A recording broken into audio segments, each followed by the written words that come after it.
मैं बिल्कुल भी सेफ नहीं हूँ। हम रात में निकल नहीं सकते। क्या कर रहे थे वो?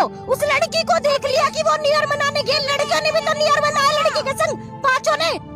तुम्हें मतलब कुछ मतलब यार मतलब इतने गंदे लोग, इतने राक्षस हैं। दिन का रिमांड दिल्ली पुलिस का काफी है। जो मुल्जिम होते हैं वो बैठे बैठे कुछ नहीं हाथ लगाते, पुलिस वाले उनको बैठे बैठे अपने आप बोल देते हैं कि क्या हुआ था, सच्चाई क्या थी। लेकिन अभी तक जो है जो असली जो घटना घटी है, वो जो घटना का जो सच्चाई है, तो वो बाहर निकल के नहीं आई है। इसका मतलब ये है कि अभी जो है अंदर खाते बहुत कुछ हो रहा है जो कि जनता के सामने अभी आना बाकी है।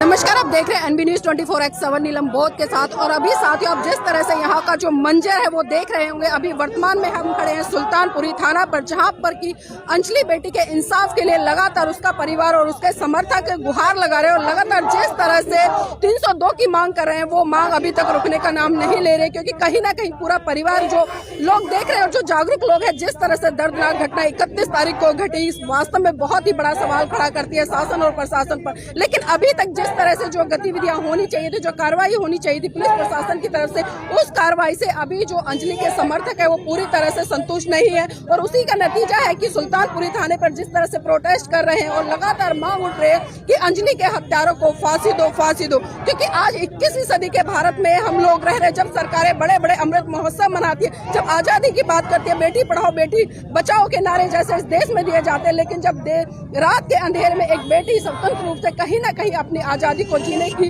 उम्मीद के साथ साथ एक गुहार लगाती है, तो उस बेटी को गाड़ी के नीचे रोन दिया जाता है और इतनी दर्दनाक हत्या उसकी हो जाती है जो की आप कल्पना भी नहीं कर सकते। और यहाँ पर तमाम लोग आए हैं, हम उनसे भी जुड़ने का प्रयास करेंगे। सर, जिस तरह से लगातार हम देख रहे हैं कि सुल्तानपुरी थाना यहाँ पर प्रोटेस्ट चल रहा है और 31 तारीख की जो दर्दनाक घटना हुई है, सर इसको अगर लीगली तौर पर देखा जाए तो कैसे देखते हैं?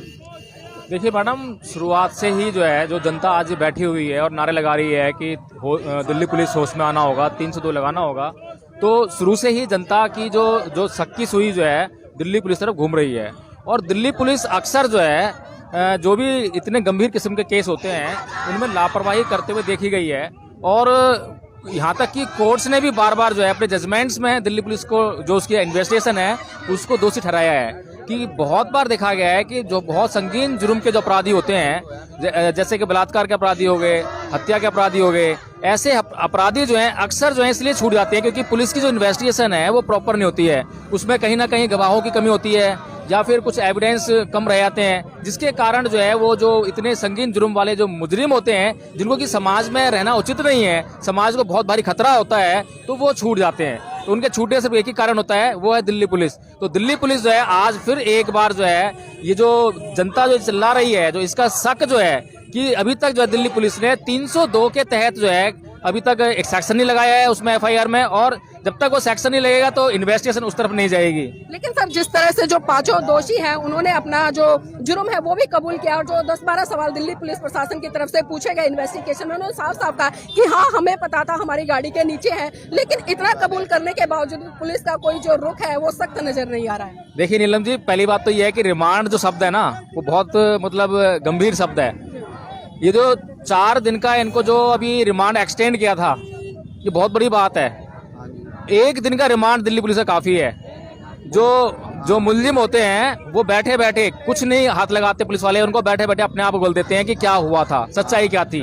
लेकिन अभी तक जो है जो असली जो घटना घटी है, वो जो घटना का जो सच्चाई है अब तक वो बाहर निकल के नहीं आई है। इसका मतलब ये है कि अभी जो है अंदर खाते बहुत कुछ हो रहा है जो कि जनता के सामने अभी आना बाकी है। और ये जो सब जो अब तक हुआ है, जितने भी सच्चाइयां बाहर निकल कर आई हैं, इसमें दिल्ली पुलिस ने ज्यादा मेहनत नहीं करी है। वो सबसे ज्यादा मेहनत जो है जो मीडिया है उसने की है, और मीडिया ने जो है ढूंढ कर गवाह निकाल के पेश किए हैं, ढूंढ कर सबूत और CCTV कैमराज की फुटेज निकाल के दिए हैं, जिसके कारण जो है दिल्ली पुलिस मजबूर हुई है इस जो ये जो अपराध हुआ है, ये जो घटना घटी है, इसको जो है नए दृष्टिकोण से देखने के लिए। तो अब जो जनता ये मांग कर रही है कि जल्दी से जल्दी दिल्ली पुलिस जो है इसमें इन्वेस्टिगेशन उस दिशा में करे और उसमें 302 की जो धारा को इसमें इंक्लूड करे, ताकि जो दोषी हैं उनको सख्त से सख्त सजा मिले और इस समाज में देश के लोगों को एक मैसेज जाए उसमें अपराधियों को जो है कि जो संगीन जुर्म जो करते हैं उसके अपराध करने का जो सजा है बहुत गंभीर है, उसका पनिशमेंट जो है सजाई मौत होती है। हाँ सर, एक चीज और जानना चाहूंगी लीगली तौर पे, जिस तरह से निधि का एक प्रकरण जो निकल कर आ रहा है, निधि लगातार 3-4 दिन मीडिया से भी गायब रहती है, लेकिन उसके बाद आनंद फानन में वो मीडिया के सामने आती है और स्टेटमेंट देती है कि वो नशे की हालत में थी। लेकिन अब कहीं ना कहीं सर बहुत सारी गुत्थियां हैं जो अंजलि केस में उलझ रही हैं, तो जो थी, लेकिन उसने उसके बावजूद भी सारी घटनाक्रम को ना तो पुलिस को बताया, ना ही घर वालों को बताया, ना ही किसी आस पड़ोस को बताया। तो इसको किस तरह से देखते हैं, खासकर लीगल तौर पे सर?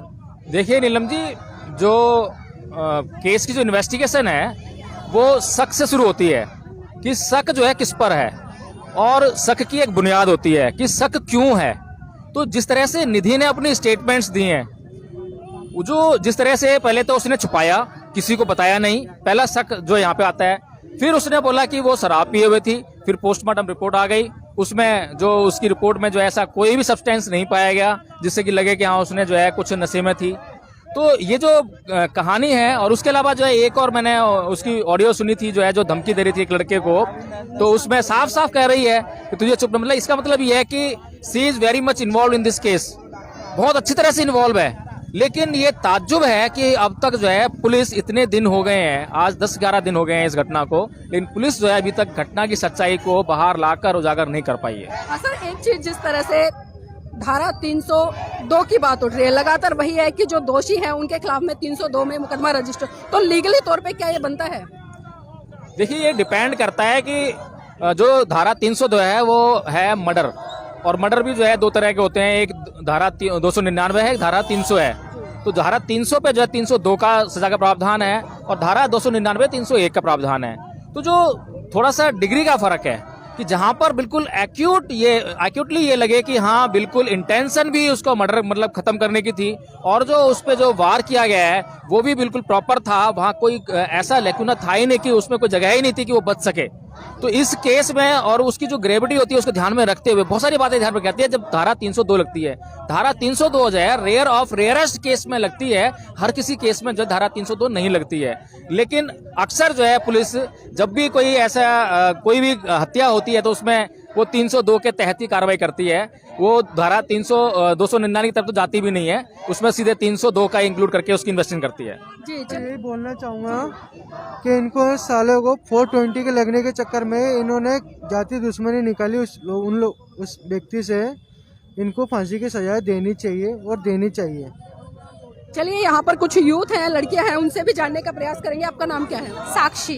साक्षी यहीं पर रहते हैं? हाँ जी, मैं यहीं रहती हूँ। पहला सवाल आपसे यही रहेगा कि जिस तरह से अंजलि के साथ में हुआ, इतनी बड़ी घटना हो गई, तो इस तरह की घटना को देखते हुए, सोचते हुए कहीं ना कहीं मन भयभीत है?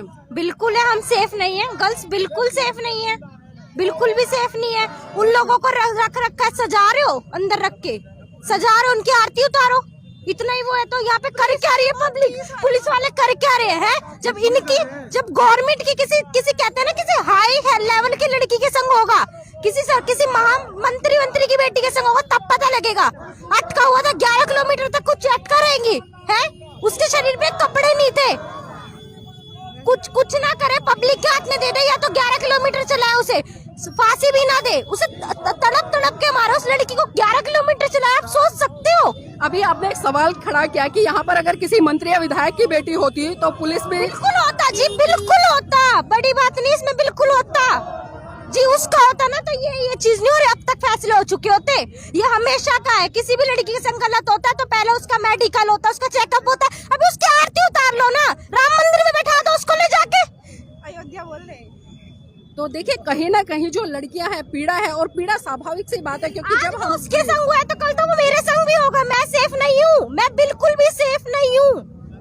हम रात में निकल नहीं सकते। क्या कर रहे थे वो? उस लड़की को देख लिया कि वो न्यू ईयर मनाने गई, लड़कियों ने भी तो न्यू ईयर मनाया लड़की के संग, पांचों ने। तुम्हें मतलब कुछ मतलब इतने गंदे लोग, इतने राक्षस है। डरती, हम 6 बजे के बाद ट्यूशन सेंटर से लेट हो जाए, क्यों डरती है? लड़के जहाँ मर्जी जा सकते हैं, वो कहीं के प्रधानमंत्री के बेटे हैं के सारे लड़के?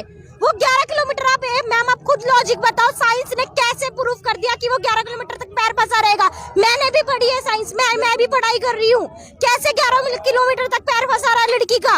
है तो पुलिस वालों ने फोन नहीं उठाया था, डेयरी वाले ने फोन करा, क्या बोला? हम अपने आप देख लेंगे। उस पुलिस वाले को पुलिस है ही नहीं, पुलिस नहीं, कंझावड़ा के रोड में तो पुलिस है ही एक पुलिस जो होती है ना कंजाल रोड पे, वैसे हांटते रहेंगे पी के सारे पीवीआर लेके कुत्ते, पुलिस वाले कुत्ते हैं, जात के कुत्ते हैं। देखिए कहीं ना कहीं जो गुस्सा है वो महिलाओं का जायज है, और जायज इसलिए क्योंकि जिस तरह से 31 तारीख की रात को जो दर्दनाक घटना घटी है वो वास्तव में सोचने पर मजबूर करती है कि इस देश में खासकर महिला, क्योंकि महिला पर बहुत तरह से सामाजिक पाबंदियां लगाई जाती है, बहुत सारी चीजें हैं या परंपराओं की बात कर, कहीं ना कहीं महिलाओं को आज भी कमजोर समझा जाता है। और वही चीज है कि महिलाओं को घर से 100 बार स्ट्राइक इतना ज्यादा हो रहा है, कोई एक बंदा बाहर नहीं आ रहा पुलिस का। पुलिस वाले हंस रहे उनकी बेटियों की शादी हो रही है जो ताली बजा रहे हंस रहे हैं। इतनी सी भी शर्म नाम की हमारे भारत में शर्म नाम की चीज है ही नहीं। लड़कियों की इज्जत बिल्कुल नहीं है, इन्हें पता ही नहीं है कि लड़की तो होता क्या है, लड़की का मतलब ही नहीं पता। लक्ष्मी मानी जाती है हमारे हिंदू धर्म में, लेकिन लक्ष्मी की पूजा हो तो रही है इस तरह से, बहुत अच्छी पूजा हो रही है। 11 किलोमीटर तक की तो आरती करी है उन्होंने। हाँ? अरे भी देखो सर आए, अब उनके लोग ना सर आए हैं, सर आए भाई स्ट्राइक्स हो रही, देखो अब उनको पता नहीं, जा रहे हैं गाड़ियां लेके, पब्लिक है क्या है, बिल्कुल कुछ असर नहीं है, कुछ भी असर नहीं है। तो देखिए कहीं ना कहीं जो लड़कियां हैं उनमें काफी आक्रोश है, और आक्रोश यहाँ पर आपको साफ साफ दिखाई दे रहा है। जिस तरह से लगातार लोग प्रोटेस्ट कर रहे हैं और एक उम्मीद लगा रहे हैं कि जो अंजलि है, अंजलि के हत्यारों को फांसी दो, और लगातार एक ही मांग जो लग रही, क्योंकि जिन धाराओं में मुकदमा दर्ज किया है, कहीं ना कहीं परिवार जो अंजलि के समर्थक है वो इन धाराओं से खुश नहीं, वो चाहते हैं कि 302 की धारा लगे और उन दोषियों को फांसी मिले। तो अंजलि के हत्यारों को फांसी दो, फांसी दो, बेटी के हत्यारों को फांसी दो, फांसी दो, अंजलि के हत्यारों को फांसी दो, फांसी दो, बेटी के हत्यारों को फांसी दो,